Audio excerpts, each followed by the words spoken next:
নমস্কাৰ, সুপ্ৰভাত সকলোলৈ। আশা কৰিছোঁ আপোনালোক সকলোৱে ভালে কুশলে আছে আৰু ভালে কুশলে থাকক, সদায় তাকেই কামনা কৰোঁ। মই কবিতাই মোৰ চেনেললৈ আপোনালোক সকলোকে স্বাগতম জনাই আজি ব্লগটি আৰম্ভ কৰিছোঁ। আৰু এতিয়া এয়া পিন্ধি কৰি লৈ ওলাইছোঁ। এখন সভা আছে জাগিৰোড মহাবিদ্যালয়ত, আৰু মোৰ মৰমৰ বাইদেউ এগৰাকীয়ে মোক তালৈ নিমন্ত্ৰণ কৰিলে। ডক্টৰ বীৰেন্দ্ৰ কুমাৰ ভট্টাচাৰ্যদেৱৰ আজি জন্ম শতবাৰ্ষিকী উপলক্ষে এখনি সভা আয়োজন কৰা হৈছে। আৰু সকলোৱে চিনিয়ে পায়, ভাষাই হৈছে যাৰ শক্তি, কলমেই হৈছে যাৰ অস্ত্ৰ, জীৱনেই যাৰ আদৰ্শ, হাঁহিয়েই যাৰ মন্ত্ৰ। গতিকে সেই তেওঁৰ এখনি সভা আছে, আৰু তেখেতক ডক্টৰ বীৰেন্দ্ৰ কুমাৰ ভট্টাচাৰ্যদেৱৰ জন্ম শতবাৰ্ষিকী নখোলা সাহিত্য চৰাই আজি জন্ম শতবাৰ্ষিকীটো উপলক্ষে কেইখনমান গ্ৰন্থ উন্মোচনী হ'ব, আৰু সেই সভালৈকে মোক নিমন্ত্ৰণ কৰিলে।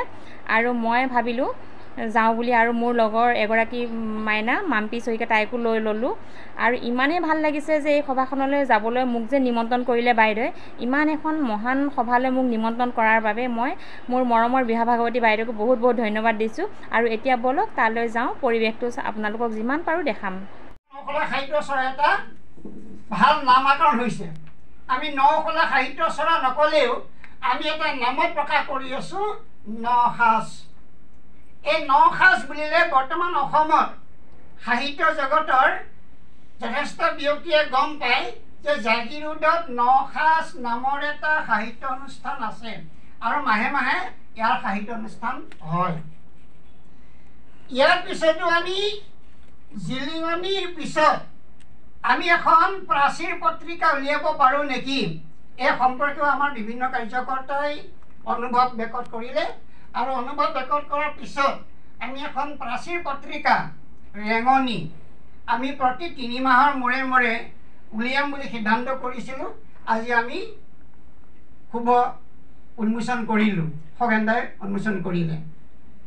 জিলিঙনিৰ পিছতো প্ৰাচীৰ পত্ৰিকা, ৰেঙনিৰ পিছতো আমি আমাৰ সদস্যসকলে নিজৰববীয়াকৈ সাহিত্য প্ৰকাশ কৰিছে। কোনোবাই কবিতা প্ৰকাশ কৰিছে, কবিতাৰ কিতাপ, কোনোবাই গল্পৰ কিতাপ, কোনোবাই প্ৰবন্ধৰ কিতাপ, কোনোবাই উপন্যাস ইত্যাদি ইত্যাদি আমাৰ সাহিত্য চৰাৰ সদস্যসকলে প্ৰকাশ কৰিব পৰাটো আমাৰ নখোলা সাহিত্য চৰাৰ এটা ভাল কৃতিত্ব বুলি মই সম্পাদক হিচাপে প্ৰকাশ কৰিব বিচাৰোঁ।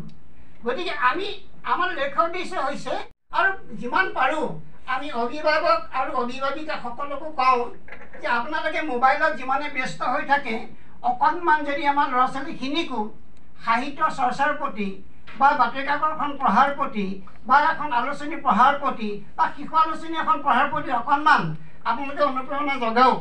নহ'লে সেই শিশুকালৰ পৰাই আমাৰ যিটো মোবাইলৰ প্ৰতি আসক্তি, আমি ভাবোঁ এই আসক্তিৰ জৰিয়তে উঠি অহা চামটো এই শিশু যিটো চাম নষ্ট হ'বলৈ আগবাঢ়িব। গতিকে আমাৰ প্ৰতিজন অভিভাৱক অভিভাৱিকাই নখোলা সাহিত্য চৰাৰ যি আমাৰ আঁচনি, নখোলা সাহিত্য চৰাৰ যিখিনি আমাৰ উদ্দেশ্য আৰু লক্ষ্য, এই লক্ষ্য আৰু উদ্দেশ্যখিনি যাতে আমি আগবঢ়াই নিবলৈ পাৰোঁ, তাৰ কাৰণে আমি সততে প্ৰচেষ্টা ৰাখোঁ।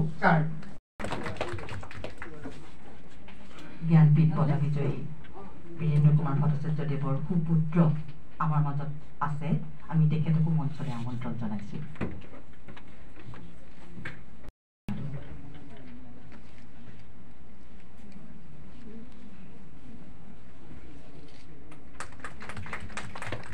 আমাৰ চৰাৰ সভানেত্ৰী মহোদয়া অকণদেৱী বাইদেউ তেখেতৰ স্থান দখল কৰি আজিৰ কাৰ্যসূচী চলাই দিবলৈ অনুৰোধ জনালোঁ।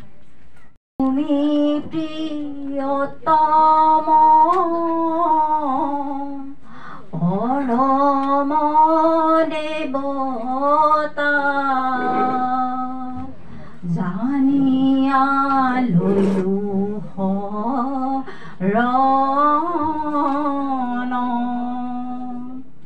ৰাম জানিয়া লৈলো শৰণ।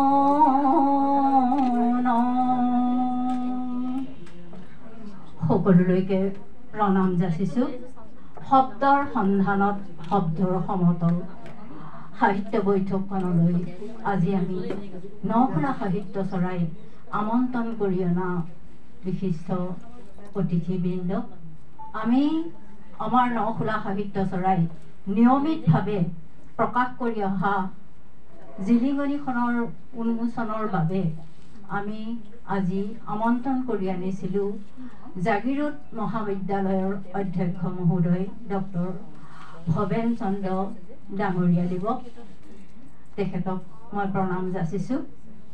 আমি আমন্ত্ৰণ কৰি আনিছিলোঁ আজি আলোচনা চক্ৰৰ মধ্যমণি তথা গ্ৰন্থ উন্মোচক ডাক্তৰ ৰাজেন ভট্টাচাৰ্যদেৱক প্ৰণাম যাচিছোঁ। আমি আমন্ত্ৰণ কৰি আনিছিলোঁ আন এখন গ্ৰন্থৰ উন্মোচক আমাৰ যিগৰাকী মহান কথাশিল্পীৰ স্মৃতিচাৰণৰ উদ্দেশ্যেৰে আজি সভাখন আমি অনুষ্ঠিত কৰিছোঁ। তেখেতৰ একমাত্ৰ কন্যা শ্ৰীযুতা জুৰি ভট্টাচাৰ্য বাইদেউক মই আপোনালোক সকলোলৈকে মোৰ আন্তৰিক ধন্যবাদ, কৃতজ্ঞতা আৰু প্ৰণাম যাচিছোঁ। মই আজি এই সভাখন পৰিচালনা কৰিবলৈ আগবাঢ়িছোঁ। জিলিঙনি উন্মোচন গ্ৰন্থ প্ৰদান উন্মোচক ডক্টৰ ভৱেন চন্দ্ৰ নেওগদেৱ আৰু উন্মোচকৰ একাষাৰ, গ্ৰন্থ উন্মোচন আৰু আলোচক ডক্টৰ ৰাজীৱ ভট্টাচাৰ্য বিশিষ্ট সাহিত্যিক। তেওঁ গ্ৰন্থখন উন্মোচন কৰিব পথিকৃত সাহিত্যিক ডক্টৰ বীৰেন্দ্ৰ কুমাৰ ভট্টাচাৰ্য।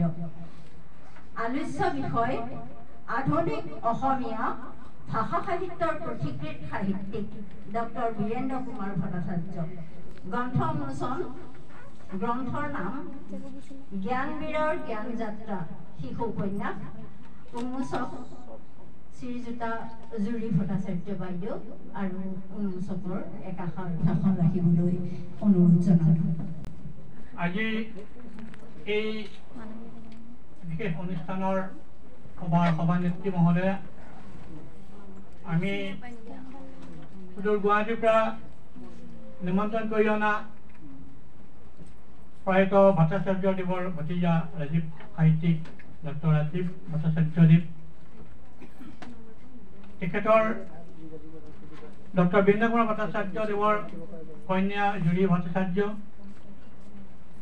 তেখেতৰ সৰু পুত্ৰ শশাংক ভট্টাচাৰ্য, আমাৰ জাগিৰোড মহাবিদ্যালয়ৰ অধ্যক্ষ আমাৰ সকলোৰে মৰমৰ ভৱেন চন্দ্ৰ নেওগ,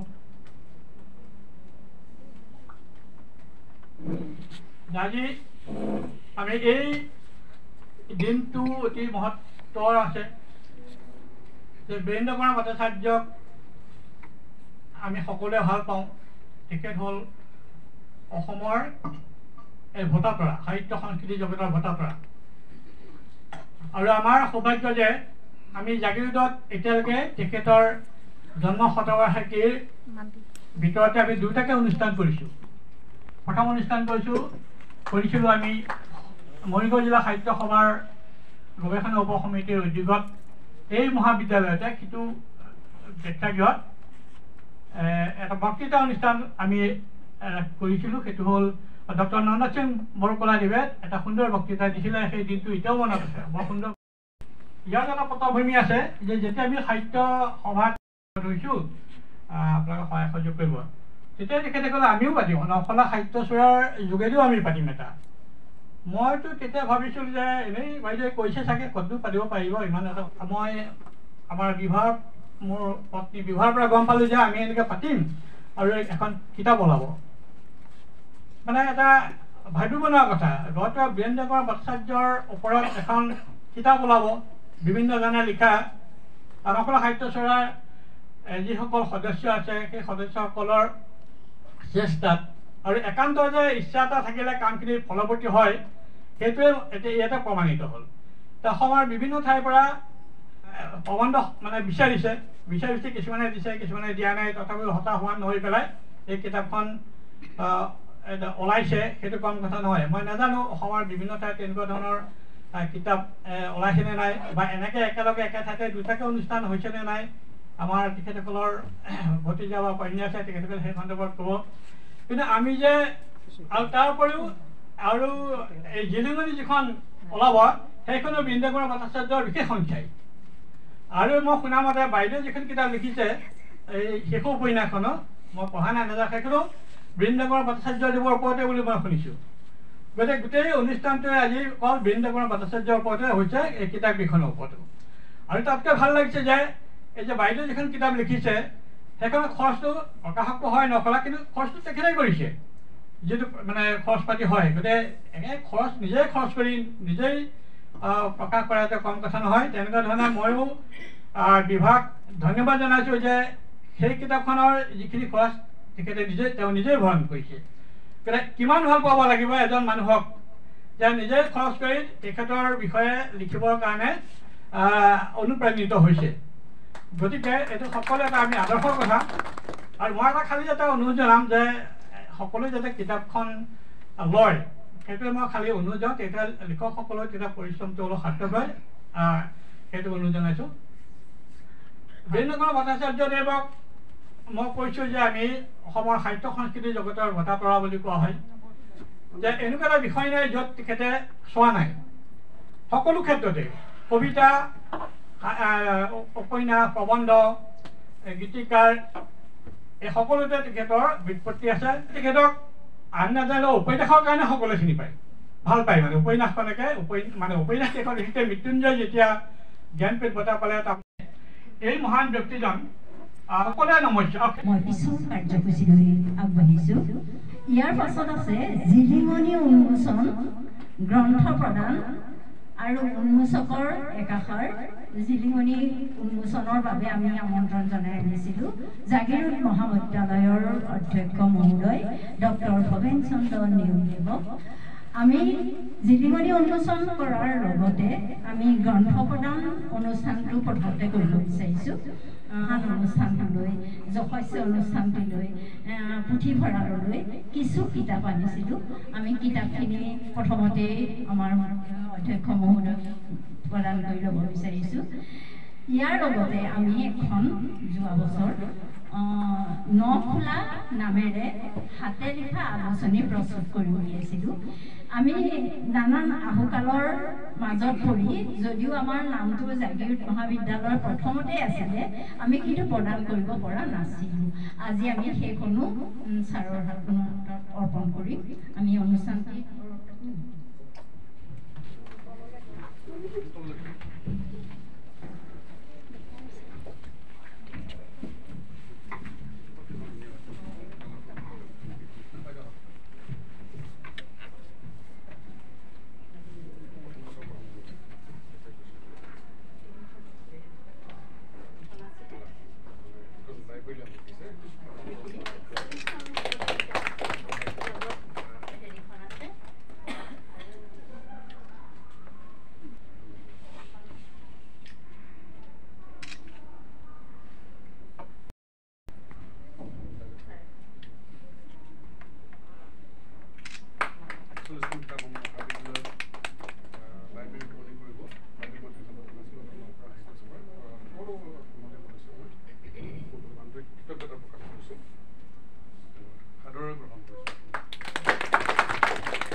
এই সভাতে জাগিৰোড মহাবিদ্যালয়ৰ অধ্যক্ষ মহোদয় ভৱেন্দ্ৰ চন্দ্ৰ ডাঙৰীয়াদেৱে ডক্টৰ বীৰেন্দ্ৰ কুমাৰ ভট্টাচাৰ্যৰ দেৱৰ বহুত ধুনীয়া বিষয়ে বহুত ধুনীয়া ভাষণ প্ৰদান কৰিছিল।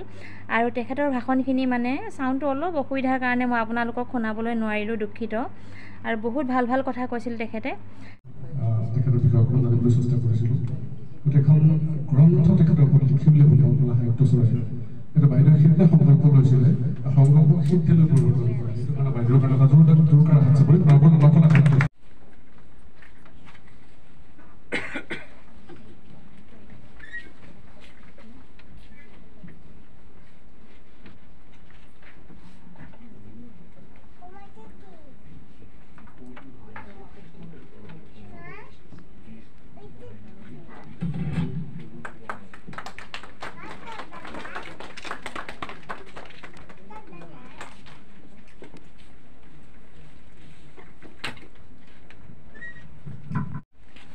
এগৰাকী স্বনামধন্য সাহিত্যিক, প্ৰাতঃস্মৰণীয় ঘনজন্ম সাহিত্যিক ডক্টৰ বীৰেন্দ্ৰ কুমাৰ ভট্টাচাৰ্যৰ জন্ম শতবাৰ্ষিকীৰ সৈতে সংগতি ৰাখি নসাজে জাগিৰোডৰ এখন অতি এটি অগ্ৰণী অনুষ্ঠান, সাহিত্যানুষ্ঠান নসাজে আজি এগৰাকী অসমীয়া সাহিত্যৰ মহীৰূপক শ্ৰদ্ধাঞ্জলি জ্ঞাপন কৰিছে। সেই সভাৰ সভানেত্ৰী মহোদয়া, জাগিৰোড মহাবিদ্যালয়ৰ অধ্যক্ষ ডক্টৰ নেওগ ডাঙৰীয়া, ডক্টৰ ভট্টাচাৰ্যৰ সুপুত্ৰ শশাংক ভট্টাচাৰ্য আৰু জীয়ৰী জুৰি ভট্টাচাৰ্য আৰু মোৰ সন্মুখত আসীন সাৰস্বত সমাজ। আজি মোক আচলতে দুটা দায়িত্ব দিয়া হৈছে। এটা হ'ল ডক্টৰ বীৰেন্দ্ৰ কুমাৰ ভট্টাচাৰ্যৰ জীৱন আৰু কৃতি সম্পৰ্কীয় এখন গ্ৰন্থ উন্মোচন, আৰু তাৰ লগতে এটি বিষয়ৰ ওপৰত কিছু কথা আলোচনা কৰা। আৰম্ভণিতে আজি যিটো নসাজৰ যিটো উদ্দেশ্য দেখিলোঁ, সেইটো আচলতে অতি আদৰণীয়। সেইকাৰণে যে অতি পিছপৰা এটা অঞ্চলৰ পৰা যাৰ সাহিত্যিক মন আছে, এটা স্বপ্ন আছে, ভৱিষ্যত দৃষ্টি আছে, তেওঁলোকৰ উলিয়াই অনাটো এইটো বৰ সহজ কথা নহয়। আৰু ইমান গভীৰভাৱে আন্তৰিকতাৰে নসাজে নতুন প্ৰজন্মৰ জীৱনত এটা নসাজ গঢ়িবলৈ যিটো পৰিকল্পনা কৰিছে, সেই সঁচাকৈ অতি আদৰণীয়, শ্ৰদ্ধেয়। আৰু এগৰাকী ঘনজন্ম সাহিত্যিকৰ জীৱন কৃতি সম্পৰ্কে যিখন অমূল্য গ্ৰন্থ অধিকৃত সাহিত্যিক ডক্টৰ বীৰেন্দ্ৰ কুমাৰ ভট্টাচাৰ্য উন্মোচন কৰিছে, আজি উন্মোচিত হ'ল। এই গ্ৰন্থখন সঁচাকৈ মই ভাবিছোঁ যে নসাজৰ এটা জাতীয় অৱদান। কাৰণ তেখেতৰ দৰে ইমান প্ৰতিভাশালী, তেখেতৰ প্ৰতিভাৰ যি ব্যক্তি, তেখেতৰ সাহিত্যিক ব্যক্তিত্বৰ যি বিশালতা, সেই বিশালতা স্পৰ্শ কৰিবলৈ কিছু কষ্টৰ প্ৰয়োজন। আৰু মই দেখিছোঁ যে বাইদেৱে মোক, শ্ৰদ্ধা অকণ বাইদেৱে মোলৈ PDF-টো পঠাইছিলে, মই বিহংগম দৃষ্টিৰে চাইছোঁ। তাত মই দেখিছোঁ যে যিবোৰ প্ৰবন্ধ, ইয়াত 23টা প্ৰবন্ধ সংকলিত হৈছে, তাৰে কিছু পঢ়িছোঁ মই। আৰু তাত দেখিছোঁ যে তেখেতৰ ডক্টৰ বীৰেন্দ্ৰ কুমাৰ ভট্টাচাৰ্যৰ কেৱল ব্যাখ্যাই নাই, তাত বিশ্লেষণো আছে। এই দুটা কথা দৰকাৰী কথা। কাৰণ ডক্টৰ ভট্টাচাৰ্যদেৱে নিজেই কৈ গৈছে যে জীৱনত কিবা এটা কৰিবলৈ হ'লে তাৰ বিবৃতিমূলক কথা কোৱাতকৈ তাৰ ইণ্টেন্স যিটো শক্তি, নিৰ্যাস, সেইটোক আমি আঁতৰি ল'ব পাৰিব লাগে। সেই কথাটো ইয়াত দুটা কথাই আছে, সেইটো কথা মোৰ ভাল লাগিছে। আৰু ইয়াত ইতিমধ্যে মই কৈছোঁ যে 23টা প্ৰবন্ধ সংকলিত হৈছে, আৰু প্ৰত্যেকটো প্ৰবন্ধই এটা এটা বিশেষ দৃষ্টিভংগীৰে লিখিছে, স্বকীয়তা আছে সকলোৰে। মই কিছু কিছু কথা ক'ম বাৰু সেই সম্পৰ্কে। আৰু ভাল লাগিছে যে আপোনালোকে আৰম্ভণিতেই অসমৰ এগৰাকী শিক্ষাবিদ, চিন্তাবিদ আৰু আমাৰ ট্ৰাষ্টৰ বীৰেন্দ্ৰ কুমাৰ ভট্টাচাৰ্যৰ সৰণি ন্যাসৰ তেখেত সভাপতি, সন্মানীয় সভাপতি অমৰজ্যোতি চৌধুৰী, তেখেতৰ অনুভৱৰ এষাৰে আৰম্ভ কৰিছে। গতিকে এইটো গোটেই কিতাপখনৰ এটা অতি শুভাৰম্ভণি বুলি মই ভাবিছোঁ। ছাৰৰ যিখিনি কথা, সেইখিনি কথাত বহুত কথা সোমাইছে, আমি গভীৰভাৱে চিন্তা কৰিব লাগিব। তেখেতেই কৈছে যে আপোনালোকৰ এই 25 বছৰীয়া ৰূপালী জয়ন্তী আপোনালোকৰ অনুষ্ঠানে পাৰ কৰিছে ইতিমধ্যে, আৰু গতিকে এইটো এটা তৰুণ অনুষ্ঠান, আৰু ইতিমধ্যে যথেষ্ট অৱদান আপোনালোকে দিছে। সাহিত্যৰ ক্ষেত্ৰত সামাজিক ক্ষেত্ৰত হওক গতিকে স্বেচ্ছাসেৱী সংগঠন হিচাপে ইমান দায়িত্ব মূৰ পাতি লোৱাটো বৰ সহজ কথা নহয় তেখেতে দুটা কথা কৈছে যে ডক্টৰ বীৰেন্দ্ৰ বৰা ভট্টাচাৰ্যৰ যিটো ন্যায় আৰু সমতাৰ কথা কৈছে সামাজিক সমতাৰ কথা কৈছে এই অতি সুন্দৰ কথা তেখেতৰ ডক্টৰ ভট্টাচাৰ্যৰ এটা যিসকলে ৰামধেনু সম্পাদকীয় পঢ়িছে তাত তেওঁলোকে দেখিব যে তাত এটা বৌদ্ধিক আমাৰ বৌদ্ধিক দৈন্য বুলি এটা প্ৰবন্ধ আছে সম্পাদকীয় আছে তাত এটা কথা তেওঁ লিখিছে যে আমাৰ আচলতে আমাৰ সকলো যি আমাৰ সংকীৰ্ণতা আছে আমাৰ জীৱনৰ সংকীৰ্ণতা আছে আমাৰ সামাজিক সংকীৰ্ণ সেই তাৰ পৰা ঊৰ্ধলৈ গৈ আমি কি কৰিব লাগিব যে আমি এটা ন্যায় এটা আনন্দময় আৰু নিবেদিত প্ৰাণেৰে মানুহৰ অনুকূলে আমি স্থিতি গ্ৰহণ কৰিব লাগিব আৰু এজন লিখকে খুব অন্তৰৰ পৰা তেওঁ অন্তঃপ্ৰেৰণাৰে উদ্বুদ্ধ হৈ সামাজিক স্থিতি গ্ৰহণ কৰিব লাগিব স্বৰ্ণীল ইতিহাস সংবাদ মাধ্যমৰ যোগেদি তেওঁ কৰিছে গতিকে এই যিটো সংযোজন হৈছে মই ভাবিছোঁ অতি সুন্দৰ হৈছে ছাৰলৈ আমি ব্যক্তিগতভাৱে মই আৰু ট্ৰাষ্টৰ পিনৰ পৰাও তেখেতক আমি তেখেতক শ্ৰদ্ধা জনাইছোঁ তাৰপিছত শুভেচ্ছা বাণীত আমাৰ ডক্টৰ নায়কদেৱে কিছু কথা লিখিছে তেখেতৰ জীৱন কৃতি সম্পৰ্কে তেখেতৰ সাহিত্যিক গুণাগুণ সম্পৰ্কে আৰু আপোনালোকৰ যি প্ৰচেষ্টা এই প্ৰচেষ্টাৰো তেওঁ শলাগ লৈছে গতিকে এনেকৈ বিভিন্ন ধৰণে বিভিন্নজনে লিখিছে আৰু মই প্ৰায় সকলোবোৰ দিশেই ইয়াত সামৰি লয় এইখিনিতে এটা কথা ক'ব লাগিব যে আমাৰ আগকথাত আমাৰ সত্ৰীয়া সংস্কৃতিৰ সাধক ডক্টৰ খগেন শৰ্মাদেৱে কেইটামান গুৰুত্বপূৰ্ণ কথা কৈছে তেখেতৰ জীৱন প্ৰীতি সম্পৰ্কে আলোচনা কৰিছে ভট্টাচাৰ্যৰ যিটো বিশাল ব্যক্তিত্বৰ অধিকাৰী তাৰ কথা তেওঁ লিখিছে আৰু সেই কথা তেখেতে যে এই বিৰল ব্যক্তিত্বৰ অধিকাৰী হৈ পৰিছিল এই সহজ কথা নহয় এই কথাও তেখেতে উল্লেখ কৰিছিল আৰু মই দেখিছোঁ যে এই নখোলা সাহিত্য চৰাই এই যিটো মহৎ কাম কৰিছে এই মহৎ কামৰ জৰিয়তে এক সাধনা তেওঁলোকে কৰিছে আৰু এইটো জাতীয় অৱদান হিচাপে নিশ্চয় আমাৰ সাহিত্যৰ বুৰঞ্জীত ৰৈ যাব ঠিক তেনেকৈ অকণ বাইদেউ তেনেকৈ লিখিছে যে আদৰ্শবাদী সাহিত্যিক গৰাকীৰ বিষয়ে তেখেতে লিখিছে আৰু প্ৰথমতে খুব ধুনীয়া এটা উদ্ধৃতি তেখেতে দিছে যে ডক্টৰ ভট্টাচাৰ্যই কৈছিলে যে প্ৰকৃতপক্ষে প্ৰাণৱন্ত লেখক চনকা জালৰ দৰে ঘনভংগুৰ নহয় তেওঁ ব্ৰজৰ দৰে দৃঢ় আৰু নিজৰাৰ দৰে গতিশীল এই গোটেই কথাটোতে ভট্টাচাৰ্যদেৱৰ এঠাইত তেখেতে লিখিছে যে বৰতি লুইতে মোৰ গতি মই ক'তো ৰৈ থাকিব নোখোজো এই আদৰ্শৰ তেওঁ বিশ্বাসী আছিল বাইদেৱে তেনেকৈ তেওঁ তেখেতৰ আগকথাটো আৰম্ভ কৰিছে আৰু তেখেত যে এগৰাকী ন্যায় যুদ্ধৰ অগ্ৰণী সেনানী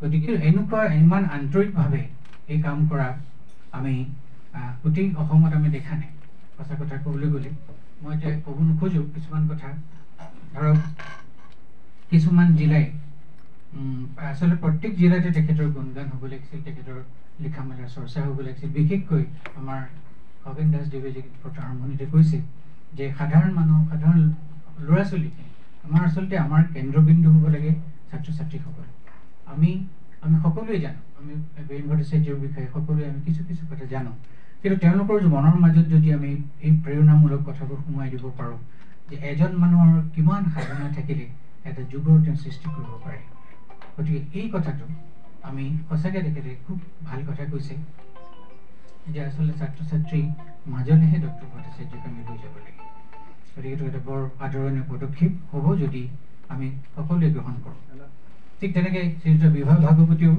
যথেষ্ট চিন্তা উদ্ৰেককাৰী সম্পাদকীয় লিখিছে আৰু তেখেতৰ জীৱন সাহিত্য কীৰ্তি সম্পৰ্কে আমাক জনাইছে গতিকে ডক্টৰ বৰ্ণানন্দ মজুমদাৰে এইটোৱে দেখুৱাব খুজিছে যে ডক্টৰ ভট্টাচাৰ্যৰ যিটো চিন্তাৰ যিটো একক আৰু অতুলনীয় যিটো চিন্তাধাৰা সেই কথাটো তেওঁ ক'ব খুজিছে আৰু তেওঁ এইটো কথা কৈছে যে এইটো হৈছে সাপ্তাহিক নৱযুগৰ এটি মুকলি চিন্তা বুলি এটা সম্পাদকীয় আছে তাৰ পৰা তেওঁ গ্ৰহণ কৰিছে এইটো নিঃসন্দেহে আপোনালোকে খুব ভাল কাম কৰিছে তেখেতসকলে আপোনালোকে খুব ভাল কাম কৰিছে। প্ৰথমতে যে এই আপোনালোকে এই প্ৰবন্ধটো তাত দিছে, এই এটা খুব ভাল সম্পাদকীয়ৰ এটা লক্ষণ বুলি মই ভাবিছোঁ। ইয়াৰ মানে ডক্টৰ বীৰেন্দ্ৰ কুমাৰ ভট্টাচাৰ্যৰ সম্পাদকীয়, ৰামদেৱৰ সম্পাদকীয় এটা প্ৰবন্ধত তেওঁ লিখিছে যে অসমীয়া সাহিত্যত তেওঁৰ ঐতিহাসিক স্থিতিৰ কথা আৰু সেই স্থিতিয়ে অসমীয়া সাহিত্যৰ উন্নতিৰ দিক নিৰ্ণায়ক ভূমিকা গ্ৰহণ কৰাত তেওঁক এগৰাকী পথিকৃতৰ ভূমিকাত অৱতীৰ্ণ কৰোৱাত যি অনন্য দৃষ্টান্ত দাঙি ধৰিলে, এতিয়া সেয়া আমাৰ সাহিত্য বুৰঞ্জীৰ জয় জয়কাৰ কৰা এটি অবিস্মৰণীয় ঘটনা। প্ৰতিকূলতা নেওচি প্ৰবল আৰ্থিক দৈন্য আত্মবিশ্বাসেৰে অতিক্ৰমী কেৱল ব্যতিক্ৰমিতাৰে অসমীয়া সাহিত্য সংস্কৃতিৰ অগ্ৰবেদী জয়ধ্বজা চিৰকালৰ বাবে উৰুৱাই থ'ব পৰা সাহসী যুগনায়ক আছিল ডক্টৰ বীৰেন্দ্ৰ কুমাৰ ভট্টাচাৰ্য। সন্মুখৰ পৰা নেতৃত্ব দি তেওঁ অসমীয়া সাহিত্যক বিশ্বমুখী কৰিছিল। ৰামধেনু যুগৰ স্বৰ্ণীল ইতিহাস সৃষ্টিকাৰী আছিল তেওঁ। এই আলোচনীৰ সম্পাদকীয় যুগৰ গতি যুগান্তৰলৈ নিছিল, কাল চেতনাৰে নিৰ্ধাৰণ কৰিছিল অসমীয়া সাহিত্যৰ ভৱিষ্যত পৃষ্ঠভূমি। এডাল নীতিনিষ্ঠ প্ৰতিভাৱান সাহিত্যিক সৃষ্টি কৰি অসমীয়া সাহিত্যক যুগজয়ী কৰিছিল। এগৰাকী সৎ সাহসী সমাজবাদী হৈ নিজকে নিপুণ গদ্যশিল্পী ৰূপে গঢ়ি তুলি অসমীয়া গল্প উপন্যাসক আন্তৰ্জাতিক খ্যাতি দিছিল। ৰাজনৈতিক উপন্যাসৰ নতুন ধাৰাৰ মাজেৰে সমাজৰ ঐতিহাসিক স্তৰ আৰু স্বৰূপ ব্যাখ্যা কৰিছিল। বিষ্ণু ৰাভাইতে কিমান ৰাতিৰ দৰে কবিতাৰ অসমীয়া কাব্য জগতত কাললৈ কবি প্ৰকৃতি লাভ কৰিছিল। গীত নাটকৰ মাজতো তেওঁ অন্য এখন পৃথিৱীৰ সন্ধান কৰিছিল। যাৰ সপোনে দিঠকে তেজে অতন্দ্ৰিত আছিল জাতীয় মুক্তিৰ সপোন, সেইগৰাকী বীৰেন্দ্ৰ কুমাৰ ভট্টাচাৰ্যৰ অন্তৰতমত সাৰে থকা মানুহজন কেনে আছিল জানিবৰ বৰ মন যায়। কবি সন্মিলন নামৰ কবিতাত তেওঁ লিখিছিল, বিবিধ স্বৰ, কবিৰ কণ্ঠত বিবিধ স্বৰ, অন্তৰৰ কথা শুনিছোঁ অন্তৰতম এতিয়াও নীৰৱ। বৰ অৰ্থবহ কবিতা তেওঁ জীৱনটোৰ কাৰণে। বীৰেন্দ্ৰ কুমাৰ ভট্টাচাৰ্যই অন্তৰেৰে নহয় অন্তৰতমেৰে কথা পাতিছিল। প্ৰাণৰ অনুভূতিৰে তেওঁ কবিতা গদ্য চিন্তাশীল নিবদ্ধ পাঠকৰ সন্মুখলৈ আনিছিল। স্বকীয়তাৰে মানুহক চিন্তা কৰিবলৈ শিকাইছিল। গদ্যৰ মাজত তেওঁ মৌলিক শব্দ চিন্তাই সীমাৰ পৰিধি ভাঙি দিগন্তৰ সুবাস আজৰি আনিছিল। তেওঁৰ জীৱনৰ চাৰিকাল শৈশৱ, যৌৱন, প্ৰাপ্তবয়স্ক প্ৰাপ্তিৰ সময়ছোৱা আৰু ভাৰতীয় সাহিত্যৰ বাস্তৱতাৰ সৈতে সাহিত্য একাডেমীৰ যোগেৰে হোৱা যোগসূত্ৰই অনা তীব্ৰ আত্মসন্ধানী দৃষ্টিভংগী সেহান্তৰত আমি পোৱা এই বীৰেন্দ্ৰ কুমাৰক তিলকৈ আজি যিগৰাকী বীৰেন্দ্ৰ কুমাৰক পাইছোঁ সেইগৰাকী বীৰেন্দ্ৰ কুমাৰ আমাৰ মাজত উপস্থাপিত হৈছে। তেওঁৰ বহু পঠিত লাইফ অফ ভলেণ্টাৰী পভাৰ্টিত তেওঁ লিখিছে, my life has three distinct periods. The period of childhood passed in an obscure tea garden in Upper Assam, where my father worked. The period of my youth, when I received formal education in school and college, informal education through participation of freedom struggle and constructive works for social change, and finally, period of my adulthood, when I took to journalism and creative writing. And the fourth period can perhaps be of physical and creative writing. The fourth period can be perhaps be the physical movement confronting the reality of Indian literature at the level of Sahitya Academy and intense self-searching.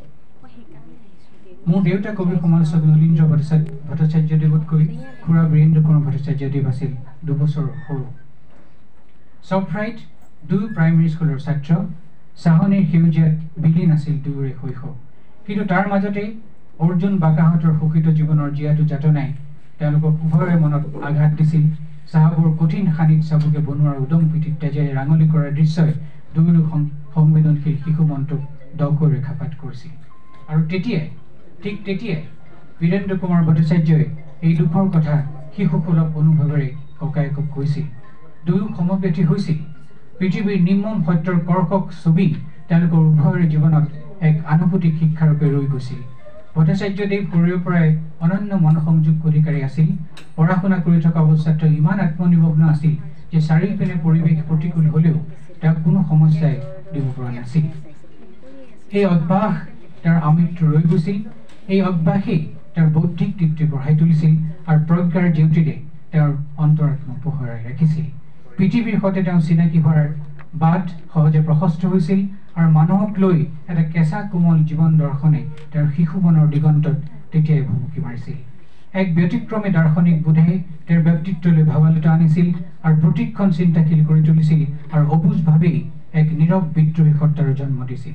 তেওঁলোকৰ পদূলিৰ দুজোপা ওখ দেৱতাৰ ওচৰলৈ আঙুলিয়াই দি ককাইদেউকক তেওঁ সুধিছিল, আমি এদিন ইমান ওখ হ'ব পাৰিমনে? বীৰেন্দ্ৰ কুমাৰ ভট্টাচাৰ্য তেওঁৰ গভীৰ চিন্তাশীলতাৰে আদৰ্শ নিষ্ঠাৰে জীৱনজোৰা বিৰাটৰ সাধনাৰে এদিন দেৱতাৰৰ দুজোপিতকৈ ওখ হৈছিল, কাৰণ পৃথিৱীয়ে তেওঁলৈ এপলক মূৰ তুলি চাইছিল। তেওঁৰ শিশু মনটোৱে তাহানিতেই বুজি উঠিছিল এই পৃথিৱী ভবাৰ দৰে মসৃণ নহয়।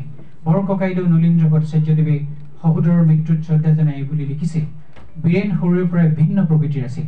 পঢ়া শুনাত অত্যন্ত মনোযোগী আছিল আৰু দেউতাই আমাক চাবলৈ বেছি সময় পোৱা নাছিল। ৰাতি দিনে কলঘৰৰ কামত ব্যস্ত আছিল। বহুতে আজৰি সময়ত সাধু কথা কৈছিল, কীৰ্তিবাসে ৰামায়ণ পঢ়ি শুনাইছিল, কলগানত জ্যোতিপ্ৰসাদৰ জয়মতী নাটকৰ ৰেকৰ্ড শুনিছিলোঁ। এইবোৰ বীৰেনে উপভোগ কৰিছিল। নিজৰ অজ্ঞাতসাৰে অসমীয়া সংস্কৃতিৰ মণিমুকুতাৰ লগত তাৰ পৰিচয় ঘটিছিল। প্ৰখৰ বুদ্ধিমান বীৰেন্দ্ৰ কুমাৰ ভট্টাচাৰ্যই সৰুৰ পৰাই জিজ্ঞাসু আছিল। ঢেকীয়া খোৱাৰ পৰিৱেশেও বীৰেন্দ্ৰ কুমাৰ ভট্টাচাৰ্যৰ জীৱনত এক জীৱনব্যাপী প্ৰভাৱ পেলাইছিল। কাষেৰে বৈ যোৱা দিহা নৈখনৰ গুণগুণনি, মাধৱদেৱে জ্বলাই থৈ যোৱা চাকি কচেৰ অক্ষয় পোহৰ, বকুল বনৰ কবি আনন্দ চন্দ্ৰ বৰুৱাৰ চেনেহ উপজা সান্নিধ্য আৰু তেওঁৰ ঘৰৰ পুথিভঁৰালত মজুত থকা ৰবীন্দ্ৰনাথৰ সৃষ্টি সম্ভাৰ প্ৰমুখ্যে পৃথিৱীখ্যাত বৰেণ্য ৰচনাৰাজিয়ে তেওঁৰ মনটোক সাঁচত ঢালিছিল। ভট্টাচাৰ্যদেৱৰ সৃষ্টিশীল জীৱনটোক জীপাল কৰি তুলিছিল আৰু যোৰহাট গভৰ্ণমেণ্ট হাইস্কুলত লগ পোৱা কেইবাগৰাকীও মেধাৱী ছাত্ৰ সতীৰ্থ আৰু তেওঁৰ পূজনীয় শিক্ষক প্ৰখ্যাত সাহিত্যিক ডিম্বেশ্বৰ নেওগ, মুনীন বৰকটকী, জেহেৰুদ্দিন আহমেদ আদিয়ে তেওঁৰ মনত গভীৰ সাঁচ বহুৱাইছিল। মই এতিয়াও জনতা নিৰ্জনতা ক'তো নাই। হিয়াৰ মণিকোঠাত ইমান ধন, মই নহওঁ অধাৰ। মোৰ সৃষ্টিৰ মন্দিৰ অভৌগোলিক লুইতত মানৱ উধৰ পাৰত। তাত অঁকা আছে অনন্ত প্ৰেমৰ ছবি। মোৰ মন বৃন্দাবনত কৃষ্ণৰ বিহু আছে, যাৰ স্পৰ্শত গোৱালীৰো মন ফুলে। আপোনা আপুনি ঢোল বাজে নৃত্যৰ তালে তালে, পুলিৰ বনত মেলে কুঁহি পাত সকলো গছৰ। পূৰ্ণিমাৰ জোনে জগাই ক্ষুধা চেনেহৰ মই ফুৰিবলৈ আহিছোঁ বানপানী আৰু মৰুভূমিৰ দেশে দেশে। গভীৰ অৰণ্যানী আৰু সুজলা সুফলা পথাৰে পথাৰে। য'ত সৃষ্টিৰ অভাৱ তাত মই সৃষ্টি কৰোঁ, য'ত সৃষ্টিৰ ভৰপূৰ তাত সৃষ্টিৰ মন্দিৰ গঢ়োঁ। মই বুকুত সাৱটি লওঁ যিবোৰে কাৰো বুকুৰ বুক পোৱা নাই। মই সাজিবলৈ আহিছোঁ ভগা ঘৰবোৰ, সুপ্ত ঘৰ চেউটিক জগাই। মই আঁকিবলৈ আহিছোঁ কোনো শিল্পীয়ে নকা ছবিবোৰ। মই জীয়াবলৈ আহিছোঁ সেই অৰ্ধমৃত প্ৰাণবোৰ। মই হাঁহিবলৈ আহিছোঁ মানুহে এতিয়াও নহা হাঁহিবোৰ। মই হহুৱাবলৈ আহিছোঁ সকলোৰে অৰ্ধস্ফুট হাঁহিবোৰ। মই খং কৰিবলৈ আহিছোঁ যিবোৰ খং মানুহে ভয়ত নকৰাকৈ আছে। মই ক'বলৈ আহিছোঁ সেই বাণীবোৰ যিবোৰ সিহঁতে ক'বলৈ সংকোচ কৰিছে। মই মৰিলেও মোৰ মনত নাই, জনতাই জানে। মই বৰ্তমানেই নহয়, মই মহা ভৱিষ্যত।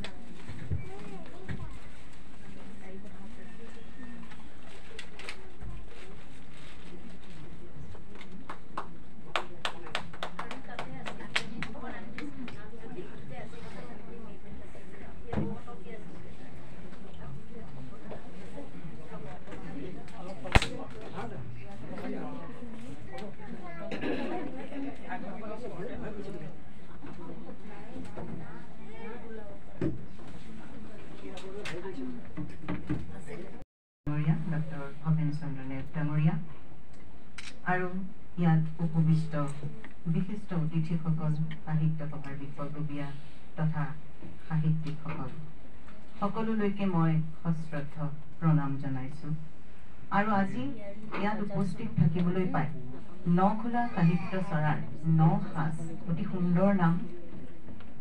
এই শব্দৰ সন্ধানত শব্দৰ সমদলৰ যি নিয়মীয়া বৈঠক, আৰু এই বৈঠকতে আটাইতকৈ ডাঙৰ কথা যে প্ৰথম জ্ঞানপীঠ বিজয়ী ডক্টৰ বীৰেন্দ্ৰ কুমাৰ ভট্টাচাৰ্যৰ শতবাৰ্ষিকী উপলক্ষে তেখেতসকলে 3খনি গ্ৰন্থ ইয়াত উন্মোচন কৰিলে, আৰু সেইবাবে মই আমাৰ পৰিয়ালৰ তৰফৰ পৰা ন্যাসৰ তৰফৰ পৰা আন্তৰিক কৃতজ্ঞতা জ্ঞাপন কৰিছোঁ।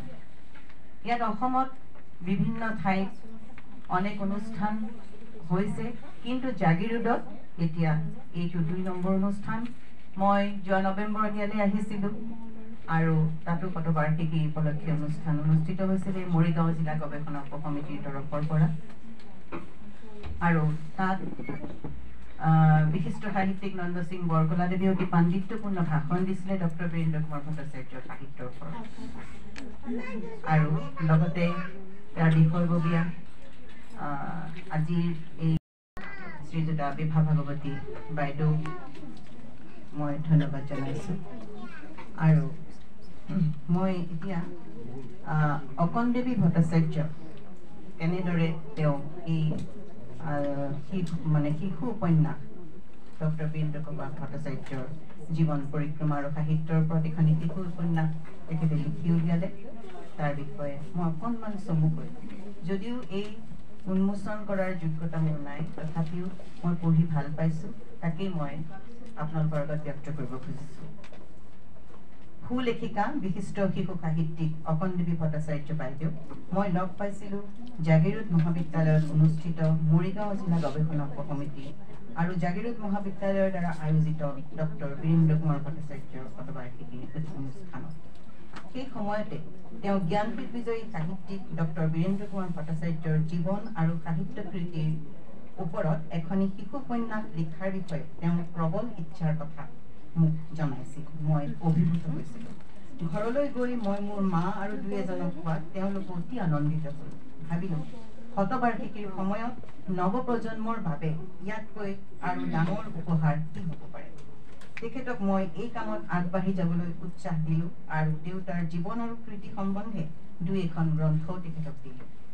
সেই সভাতে নখোলা সাহিত্য চৰাৰ পৰা নিয়মিতভাৱে প্ৰকাশিত ষান্মাসিক আলোচনী জিলিঙনিৰো এটি বিশেষ সংখ্যা ভট্টাচাৰ্যদেৱৰ সোঁৱৰণত প্ৰকাশ হ'ব বুলি শ্ৰী বিভা ভাগৱতী বাইদেৱে আমাক জনাইছে। আৰু ইয়াৰ আগৰ যি মৰিগাঁও গৱেষণা সমিতিৰ যি মিটিং, সেই মিটিঙত উপস্থিত আছিলে বিশিষ্ট অতিথিসকলৰ লগতে অধ্যক্ষ ডক্টৰ ভৱেন চন্দ্ৰ নেওগ ডাঙৰীয়া, ডক্টৰ খগেন শৰ্মা, আৰু আজিও উপস্থিত আছে লেখিকা অকণদেৱী ভট্টাচাৰ্য এগৰাকী অৱসৰী শিক্ষয়িত্ৰী। তেওঁ শিক্ষকতা কৰাৰ পাছৰ পৰাহে গল্প, উপন্যাস, কবিতা আদি নানা শিশু সাহিত্য ৰচনা কৰি অসমীয়া শিশু সাহিত্যৰ ভঁৰাল চহকী কৰে। প্ৰতিফলন ঘটাইছে তেওঁৰ লিখনি। সাধাৰণতে শিশুৰ মনৰ আকাশখন অতি বিশাল। তেওঁলোকৰ মনৰ জোখাৰে সাহিত্য সৃষ্টি মুখৰ কথা নহয়। লেখিকাই শিশু সাহিত্যৰ উপৰিও গল্প, উপন্যাস, আত্মজীৱনী, কবিতা, ভ্ৰমণ কাহিনীকে ধৰি প্ৰায় 45খনমান গ্ৰন্থ প্ৰকাশ কৰিছে। শিশু সাহিত্যিক হিচাপে তেওঁ কেইবাটাও শিশু সাহিত্য বঁটা আৰু সন্মানো লাভ কৰিছে। প্ৰথিতযশা সাহিত্যিক বীৰেন্দ্ৰ কুমাৰ ভট্টাচাৰ্যৰ বিষয়ে শিশু সাহিত্য নাই বুলি ক'লেও ভুল কোৱা নহয়। সেইবাবে লেখিকাৰ এই প্ৰচেষ্টা শলাগিবলগীয়া। জীৱনৰ প্ৰথম কবিতা শংকৰদেৱ লিখিছিল বাগিচাত থকাৰ সময়ত। যোৰহাট হাইস্কুলত জীৱনৰ প্ৰথম গল্প মাহীয়াই, আৰু কটন মহাবিদ্যালয়ত থাকোঁতে মৰহি পৰা জীৱন নামৰ এটি গল্পৰ বাবে আৰু সুকুমাৰ কলা সম্পৰ্কীয় ৰচনাত তেওঁ প্ৰথম পুৰস্কাৰ লাভ কৰিছিল। এনেদৰে কটন মহাবিদ্যালয়ত শিক্ষা আৰু সাহিত্য চৰ্চা তেওঁৰ আগবাঢ়ি গৈছিল। তেওঁ জীৱন স্মৃতি নামৰ এটি কবিতাত লিখিছে, কটন কলেজে খুলি দিলে বিদ্যাৰ ভাণ্ডাৰ, ইতিহাসে জ্ঞান, বিজ্ঞানে নতুন জগত, কৰ্মই দিলে নৱজীৱন গঢ়াৰ ইংগিত, দৃষ্টিৰ পৰমাশ্বাস পালো মুক্তিৰ জগত। বীৰেন্দ্ৰ কুমাৰ ভট্টাচাৰ্যৰ সাহিত্যৰ ভেটি আছিল উচ্চ চিন্তা, সমাজবাদী ভাৱ আদৰ্শেৰে গঢ়া গভীৰ মানৱতা। ব্যক্তিতকৈ সমাজৰ স্থান সদায় আগত আছিল। এই কথা কৈছোঁ। বাঁহীৰ সম্পাদনা আছিল বীৰেন্দ্ৰ কুমাৰৰ সাংবাদিক জীৱনৰ প্ৰথম দৃঢ় পদক্ষেপ। বাঁহীৰ পাছত তেওঁ হেমেন্দ্ৰ প্ৰসাদ ঘোষ সম্পাদিত দৈনিক এডভান্সত ঐকান্তিকতা আৰু নিষ্ঠাৰে কাম কৰিছিল আৰু দৈনিক অসমীয়াৰ পাছত তেওঁ ছ'চিয়েলিষ্ট পাৰ্টীৰ মুখপত্ৰ জনতাৰ সম্পাদক হয়। জনতা কাকতখনত তেখেতে ডাক্তৰ ৰাজীৱ ভট্টাচাৰ্যৰ পৰা পুৰস্কাৰ গ্ৰহণ কৰিছে, অতি সৌভাগ্যৰ কথা। দ্বিতীয় পুৰস্কাৰ প্ৰাপ্ত ময়ূৰেশ পাটৰ অতি সৌভাগ্যৱান তোমালোক, অতি জ্যেষ্ঠ আৰু সন্মানীয় ব্যক্তিৰ পৰাই এই পুৰস্কাৰ প্ৰাপ্ত হৈছা। বক্তৃতা দিয়াৰ বৰ প্ৰশ্ন নাই, তথাপিও সমাজৰ ফালৰ পৰা কৰি কাৰণে ইয়াত মাইক্ৰফোন মুখত কৰিছোঁ। ভাল লাগিছে এই গীতত সমাজৰ আগত থিয় হ'ব পাৰি। দেউতালৈ মনত পৰে, দেউতাই সদায় দেখিছিলোঁ অধ্যয়ন আৰু লিখনি ইয়াতে খুব ব্যস্ত থাকে। জ্ঞানপীঠ বঁটা পাওঁতে 1980 চনৰ 15 ডিচেম্বৰত দিছিলে, তেতিয়া ময়ো আছিলোঁ। দেখিলোঁ এটা সুন্দৰ পৰিৱেশ নতুন দিল্লীৰ বিজ্ঞান ভৱনত। তেতিয়া ইমান ডাঙৰ সন্মান পাইছে। যিটো বাস্তৱধৰ্মী লিখনি আৰু দেউতাৰ লিখনিৰ মাজত পোৱা যায় বৰ্ণনামূলক লিখনি, অতি সুন্দৰ বৰ্ণনা থাকে তাত। ডক্টৰ বীৰেন্দ্ৰ কুমাৰ ভট্টাচাৰ্যদেৱৰ সন্মানীয় পৰিয়ালবৰ্গ, জাগিৰোডৰ সন্মানীয় বিশিষ্ট নাগৰিকসকল, শ্ৰদ্ধাৰ জ্যেষ্ঠ নাগৰিকসকল, আই মাতৃসকল, নৱপ্ৰজন্মৰ লেখক লেখিকাসকল, প্ৰতিযোগীসকল, সাংবাদিক বন্ধুসকল, প্ৰথমতেই মই আপোনালোক সকলোলৈকে আমাৰ হিয়া ভৰা উলগ অভিনন্দন, আন্তৰিক সেৱা আৰু মৰম যাচিছোঁ।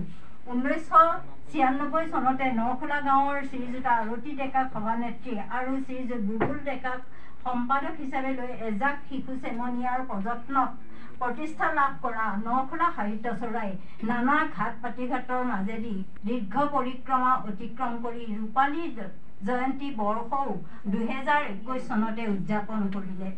শ্ৰদ্ধাৰ সাহিত্যানুৰাগী ৰাইজ, বৰ্তমান গোভা মৌজাৰ অন্তৰ্গত জাগিৰোড এখন ইতিহাস প্ৰসিদ্ধ বাণিজ্যিক চহৰ। গোভা নামৰ ঠাইখন পূৰ্বতে এখন তিৱা জনজাতিৰ উল্লেখনীয় ৰাজ্য আছিল। গোভা ৰাজ্যখন কেতিয়া কোন প্ৰথমে প্ৰতিষ্ঠা কৰিছিল সেই সন্দৰ্ভত ঐতিহাসিক তথ্য সঠিক ৰূপত বিচাৰি পোৱা নাযায়। আহোম ৰাজ্যৰ প্ৰতিষ্ঠাতা চুকাফাৰ অসম আগমনৰ আগতেই যে গোভা ৰাজ্যখন আছিল সেয়া বুৰঞ্জী অধ্যয়নৰ পৰা জানিব পাৰি। এই ঐতিহ্যমণ্ডিত গোভা ৰাজ্যৰে ৰাজধানী আছিল নখোলা, বৰ্তমান জাগিৰোডৰ ঐতিহাসিক নাম।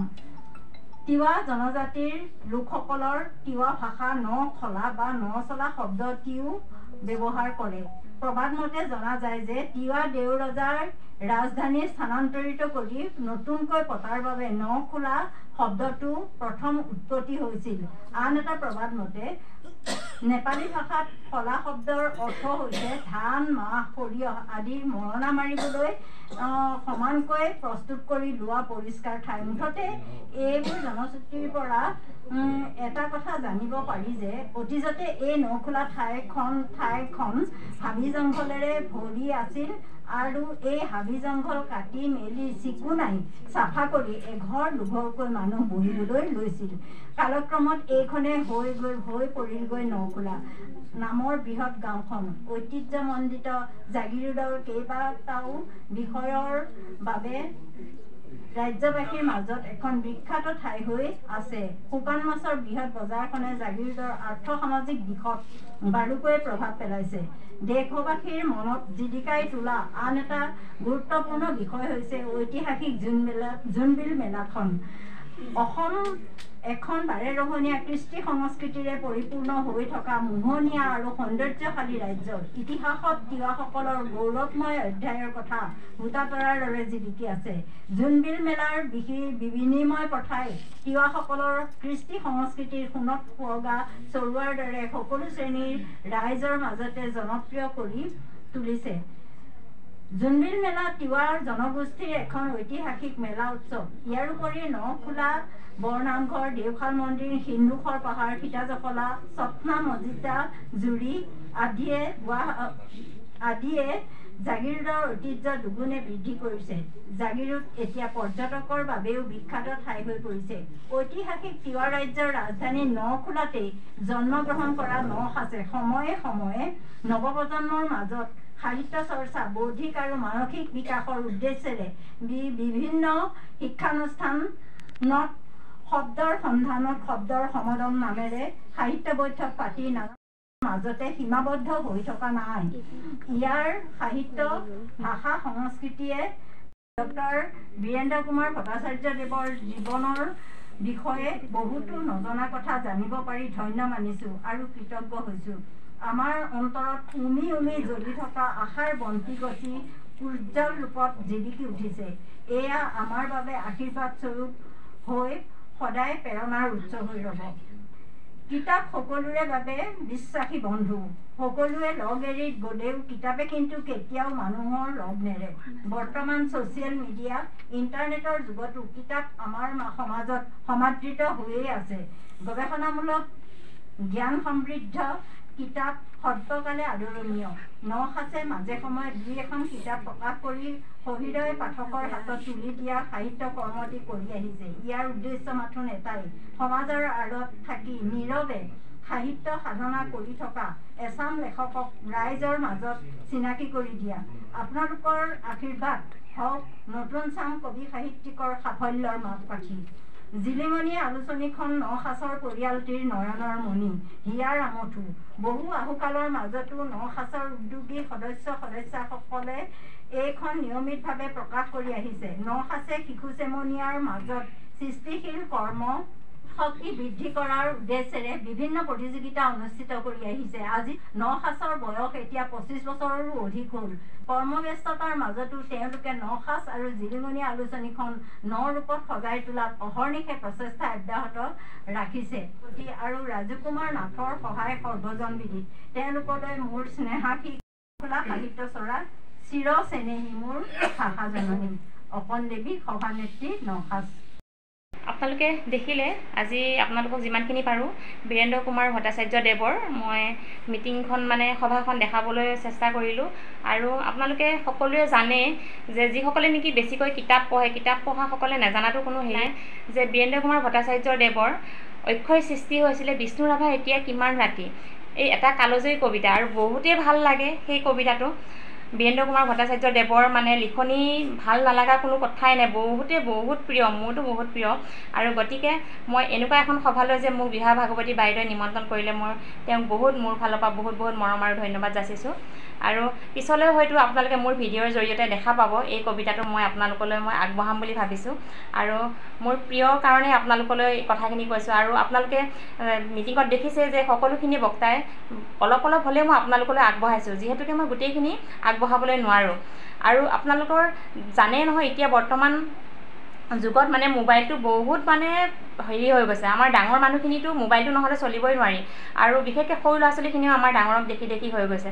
গতিকে আপোনালোকে কেনেকৈ এখন কিতাপ তুলি দিব পৰা যায় আমাৰ সৰু ল'ৰা ছোৱালীবিলাকৰ হাতত এখন গ্ৰন্থ, সেইটো বেছি আগ্ৰহিত কৰিব লাগে। আৰু কিতাপ পঢ়া আমাৰ সংগী আমি নিসংগতা অনুভৱ কৰিলেও আপুনি যদি কিতাপ এখনৰ সংগী হিচাপে লয়, কিতাপখনে আপোনাৰ সংগ কেতিয়াও নেৰে।